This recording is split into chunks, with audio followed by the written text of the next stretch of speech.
All right. So we left off here talking about the statements P is a mom and then Q is a woman. And we talked about the fact that if we have someone, they're a mom, and then they say they're not a woman, we know that's not going to work, right? So that would be a false statement for the second one. All right, then the last two, everybody's usually okay with those two. I mean, those seem very natural. We get it. That's fine. The last two are the ones that seem very awkward, all right? So here's the deal. The last two statements, all we know about the person, so I've got a special guest out in the hallway, and all you know about them is that they're not a mom. That's all you know. Then you have no way to assess whether they're a man or a woman from that alone, that information alone, correct? So is it possible that the person out in the hall is a woman? Yes, that statement could be true. Is it possible the person out in the hall is not a woman? Yes, that statement could be true as well. So these last two statements, whenever an implication statement, an if-then statement starts out false, either of those possibilities could be true, so the truth table shows trues on those last two columns, or those last two rows. That's a little weird. It has connections to the or statement, and we'll see a connection here in a little bit. I don't know if it's this lesson or the next one, but it isn't exactly the opposite of an or statement. But there is a connection between them, yeah. Sorry about my awkward statement. Thank you, Leah. All right. Is that like a double negative? So it's kind of like saying, if I were to say to you, the person out in the hall is not a mom, okay, so we're imagining there's somebody in the hall, and I say, and they're a woman, you'd say, okay, well, that could still be true, right? You know plenty of women who are not moms. Most of the ladies in this classroom would apply, right? But if I said the person out of the hall is not a mom, and I said, and they're a man, you could say, yeah, that could be true, right? Most of you men in the classroom, that would be you, okay?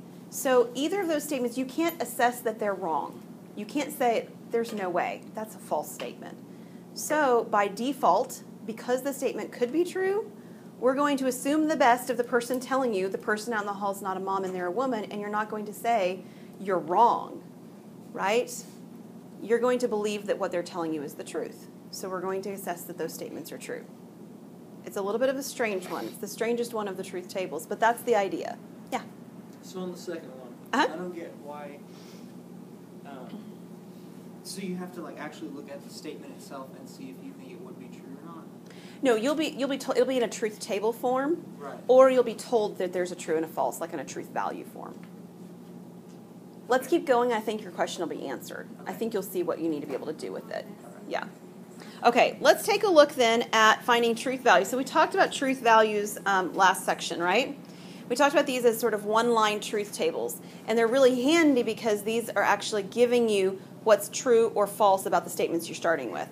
So on this one, see, they're telling you that P and R are false and Q is true, right?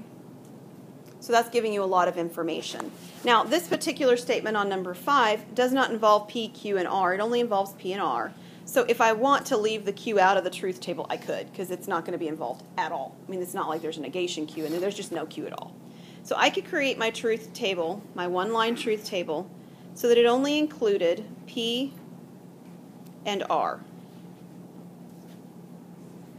Okay, those are the individual statements listed here. But what else do I need? The tilde R. I need a tilde R. And the tilde R implies P. Right, so my last statement then would be to join them, and it would be tilde R implies P. Okay, so this is the column headers. Now, filling in the P and the R truth values, you know those. P is false, and R is false. So what's tilde R? True. So all that's old hat. You've done that already, right? No big deal. The next statement's the part we're working on in this section. This is tilde R implies P. So we're starting with this tilde R column, and we're going backwards to the P column. That's the arrow of my implication. I'm going backwards in the terms of my table. This is a true statement. Can a true statement imply a false statement? No, that would be false. That is the only time that an implication's false, is when you have T implies F. Let's go back and look at this so you can see what I'm saying from the perspective of the table before. The only time that if an implication, right, an if-then statement is false is when it starts true and ends false. Every other time you get a true result. So this is the one case scenario right here on this problem where you would end up getting a false on an arrow statement, an implication statement, and your truth value then being false is your answer that you need to jot down. Okay? Okay, we're going to do another one. This one has a bit more going on. First of all, it has 3 letters, right? I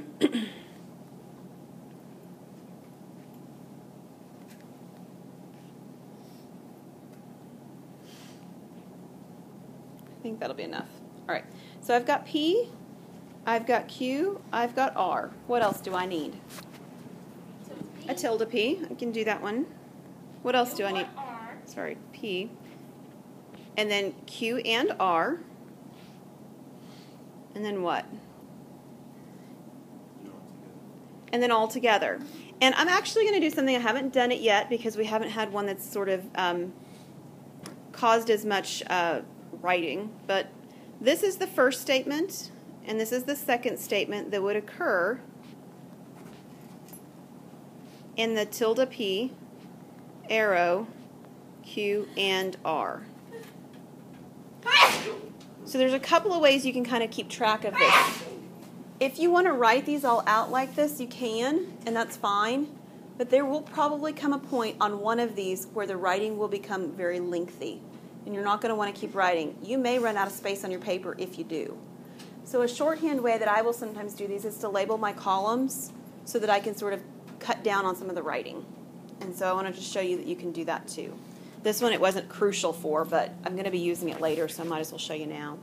All right, so P is false, Q is true, R is false, right? Okay, so what's tilde P? True. Q and R. So let's go back to Q, let's go back to R, an and statement. This is false, right? An and statement. Both have to be true, and they're not both true, so this is false. Okay? And then I'm supposed to take the column, let me change my color, the column tilde P and the column Q and R, and I'm supposed to do the arrow this direction, right? So this statement has a true first and a false. And then the truth value, that is what I'm going to write down, is false. Everybody with me?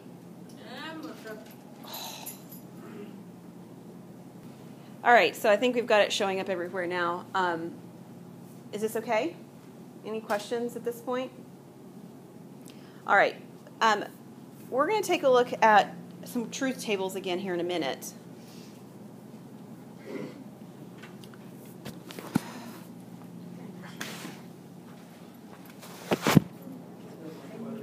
It doesn't like the weather. All right, so we're going to take a look at another vocab idea, and this is the word tautology. So tautology is a statement that is true no matter what the truth values are. And the way that you can tell something has that property is that when you create a truth table, the entire last column of a whole truth table, not just one of these one-line things, but the entire last column of a real filled-out truth table has all T's everywhere. Okay? So have all T's everywhere. We call that a tautology. And we're going to be using that later on as we move through this chapter. In particular, when we get to section 3.6, we're going to see that idea addressed again there. But we're going to construct some more truth tables using some implications. Some of these arrow statements, get a little bit more comfortable with those. And we're going to identify if we ever have the case where a tautology occurs. So if there's a tautology, we're going to write down tautology. And in this particular case, if there's not, we're going to say that it is not one. Okay? So let's take a look at a truth table for this. How many component statements do I have? Is it 2 or is it 3? Because I've heard 2 people say 2 different things. It's actually just 2. I have 3 different statements, but they're not all completely different from one another, right? I have a Q and I have a tilde Q. Actually I just have 2 Qs, don't I? Yeah. All right, so I've got P, I've got Q. What else do I need? I need a tilde P. Then what do I need? Right, the part in parentheses, which is tilde P, arrow Q. And then what do I need, Shahada? All of it. And so I'll write it out this time. I'll identify how I would do it with the other numbers that I did from the last idea too, so you can see that. So you could call this column 1 and call this column 2, and you could say 1 arrow 2. Yes, Leah? It's supposed to be Q. Oh, you're right, it is. Thank you. Let me fix that. Good thing I caught you. We would have found the wrong information, wouldn't we?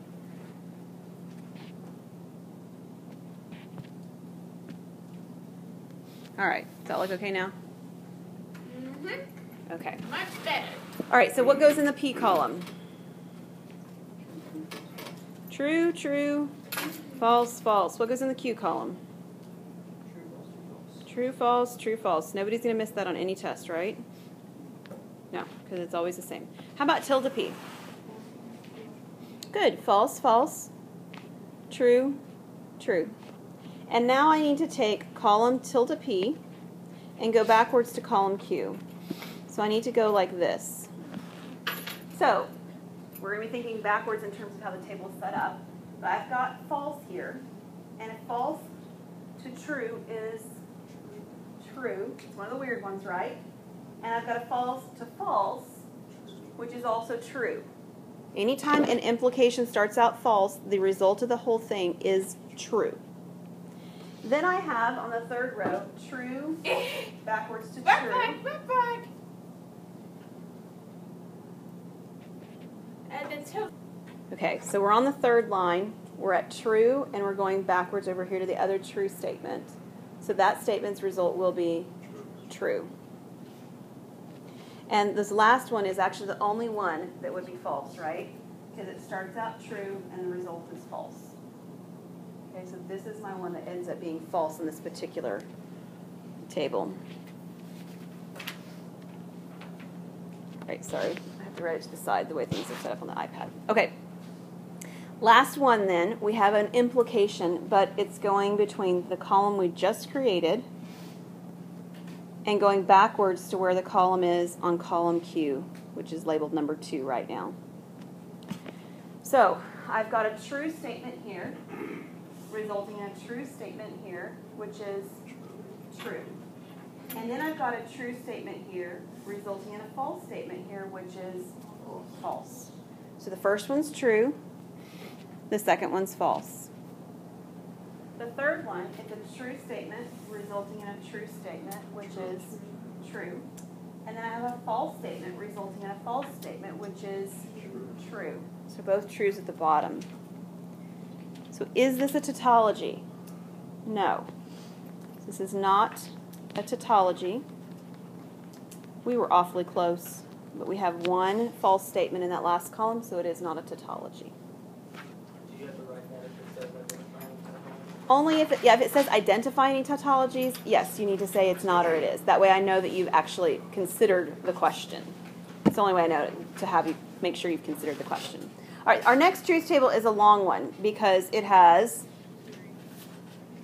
3 statements, right? A P, a Q, and an R. So as we start out our truth table, we know that we're going to have a big one. I'm going to have P, Q, and R in my table.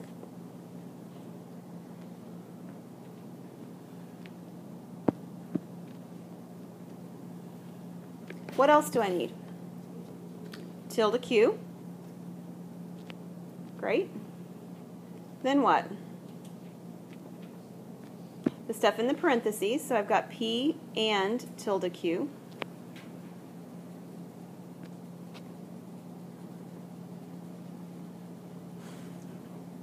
Is the air conditioner going to explode? Thank you. That was helpful. All right. Yeah, so we've got the part in parentheses. What's next? All of it. Yeah. So, and I'm going to number it, again, just so we kind of get in the habit of thinking about this. This is the first one because it's going to start here, and it's going to come back over to here, which will be number 2. So I've got R implies And you don't have to write both of these down, but I'm going to write them both so that you see you have a choice. That's all of it. Or you can write down 1, arrow 2. Okay? Okay, let's see how quickly we can get this done. What's the first column? 4 and 4, right? So I've got true, true, true, true, false, false, false, false. Column Q. True, true, false, false, true, true, false, false. What's column R do? Right. True, false, true, false, true, false, true, false. Perfect. All right. Column tilde Q. What do I do? False, false, true, true, false, false, true, true. Good. I'll go back to column Q and I'll reverse everything. So false, false, true, true. False, false, true, true. So the next one actually combines two statements, so I'll highlight the ones I'm supposed to combine. I'm supposed to combine P, which is at the beginning, and tilde Q, which I just created. With a what statement?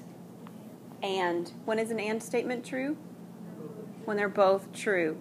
So the first line, true, false, is false. Second line, true, false. Third line, true, true. Fourth line, true, true. Fifth line, sixth line, seventh line, eighth line. All false. You're thinking about implications, though.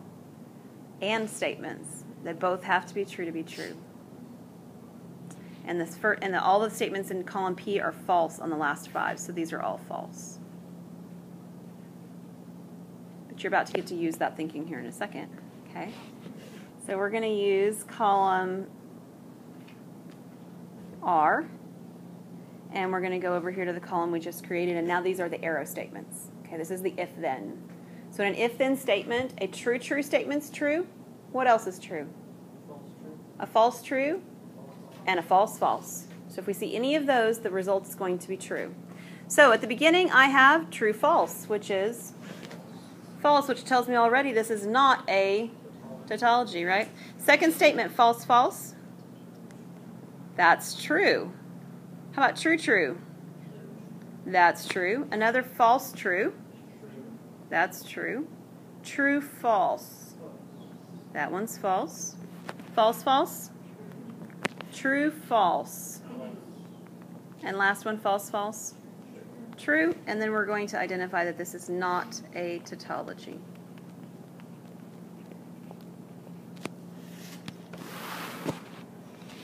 Okay, that's it for the truth tables in this section. The rest of the information is something a little different. So let's take a look at these last few examples so that you can see what's going on. And this actually, Alexis, goes back to what your question was about negations of or statements kind of idea. Okay, so the negation of an implication is actually the statement P and tilde Q.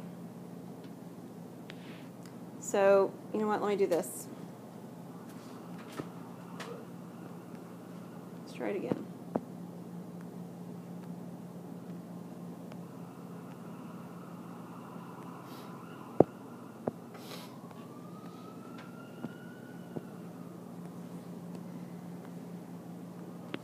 All right, so what I've just said here, let me write it in words, is that the negation of P arrow Q, we had De Morgan's laws in the last section. But we don't have De Morgan's laws here. The negation of P arrow tilde Q, the negation of P arrow Q is P and tilde Q. Okay? So we're going to take that idea, we're going to identify these pieces, and we're going to write the negation. And as we do it, you'll understand why that would make sense. Okay? So let's do one with language so that it will make sense. So here's my first statement. Ella reaches that note. And my second statement is she will shatter the glass. So if Ella reaches that note, she will shatter the glass. So to do an implications negation, I leave the first statement the same, which means what am I going to first write down? Ella reaches that note. Yeah, Ella reaches that note.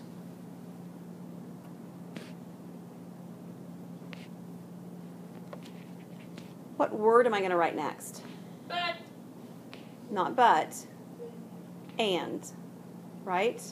Because I've got this right up here, right, was an and statement.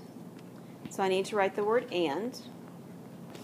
And then I need to negate the second part of the statement, which would say what then?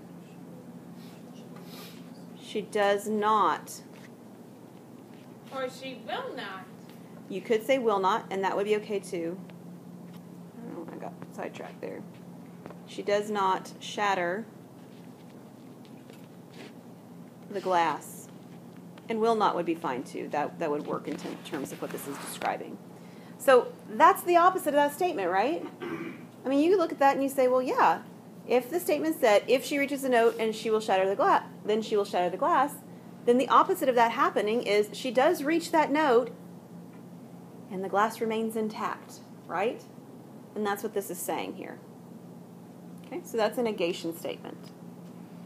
We also have the ability to write a conditional statement as an or statement. So if you have an implication P arrow Q, this is actually equivalent to the statement tilde P or Q.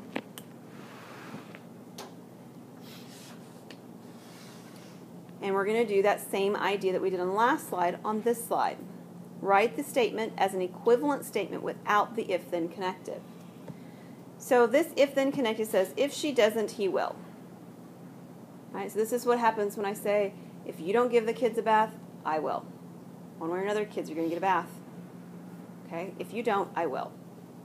So we're going to rewrite this as an or statement. And so the first thing we do is we identify the two pieces that are our component statements. And what do we do with the first statement? Do I leave it the same? What's this say up here? I flip it. I negate that first statement on this one, right? The last slide I didn't negate the first statement. This one I do. So I need to negate the first statement. So this statement says she doesn't. So the negation is she does. So she does whatever. We'll say she does give the kids a bath. Okay? What am I going to use next? What word comes next? Or. And then what am I going to do? I'm going to leave the second part the same. She does or he will. So she does give him a bath or he will give them a bath. And that's exactly the same statement I said before. Regardless of what happens, the children get a bath. Right? Yes. All right.